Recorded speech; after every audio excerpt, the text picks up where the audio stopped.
My dear Facebook friends, আসসালামু আলাইকুম। আমি আবার একটি ভিডিও নিয়ে আপনাদের সামনে উপস্থিত হলাম। আর আজকে আমার এই ভিডিওর বিষয়বস্তু হচ্ছে ইয়াং ছেলেদের জন্য এবং যা তাদের ভবিষ্যৎ সুন্দরভাবে গড়ে তোলার জন্য সহযোগিতা করবে।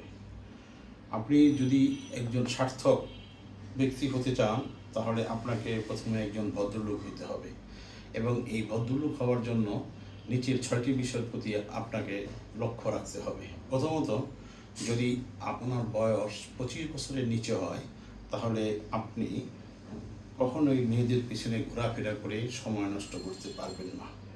এই অভ্যাসটা একটা যুবককে ব্যথা, কষ্ট এবং ডিপ্রেশন ছাড়া কোনো কিছুই দেয় না।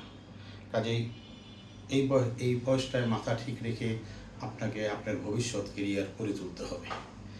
সেকেন্ডলি, আপনাকে সকাল সকাল ঘুমের থেকে উঠতে হবে এবং মিনিমাম আধা ঘন্টা আপনাকে ব্যায়াম করতে হবে শরীরকে সুস্থ রাখার জন্য। কারণ সুস্থ দেহ, সুস্থ মন না হলে আপনার ভবিষ্যৎ সুন্দর হবে না। তৃতীয়ত, মস্তিষ্ককে ঠিক রাখার জন্য মিনিমাম 15 মিনিটের জন্য মেডিটেশন করতে হবে। মেডিটেশনের ফলে মানুষের কনসেন্ট্রেশনে বৃদ্ধি পায় এবং কনসেন্ট্রেশন মানুষের ভবিষ্যৎ করতে সহযোগিতা করে। ফোর্থ, আপনি অযথা অপব্যয়, পয়সা খরচপাতি করা বন্ধ করতে হবে। পয়সা উপার্জন করতে শিখতে হবে এবং সঞ্চয় করতে হবে এবং এই সঞ্চয়ের মাধ্যমে সম্পত্তির পরিমাণ বাড়াতে হবে, যাতে আপনার ভবিষ্যৎ আরও সুন্দর হয় এবং ভবিষ্যতে দুঃসময়ে এই সম্পত্তি আপনাকে সহযোগিতা করতে পারবে।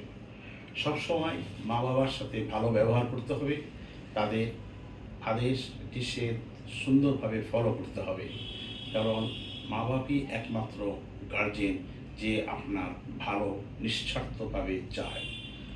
এবং সর্বশেষ হচ্ছে নিজের মস্তিষ্ককে ঠান্ডা রাখতে হবে এবং যে কোনো কাজ করার সময় তাড়াহুড়া করা যাবে না। সুস্থ এবং সুন্দরভাবে চিন্তা ভাবনা করে তারপরে কাজ করতে হবে, তা না হলে সেই কাজ সুন্দরভাবে শেষ হবে না এবং আরও মস্তিষ্কের চাপ সৃষ্টি করবে। যদি উপরের বিষয়গুলি আপনারা সঠিকভাবে ফলো করতে পারেন, আমার মনে হয় আপনাদের ভবিষ্যৎ সুন্দর হবে।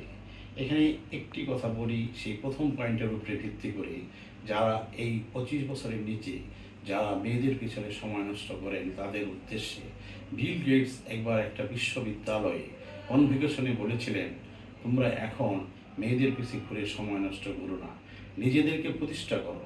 তখন দেখবে সুন্দরী মেয়েরা এবং তাদের মা বাবারা তোমাদের পিছে পিছে পড়তেছে। যদি আমার এই বক্তব্যগুলি সুন্দর হয়, আপনাদের ভালো লাগে, তাহলে কমেন্টস করবেন, লাইক দিবেন এবং আমাকে উৎসাহ দান করবেন।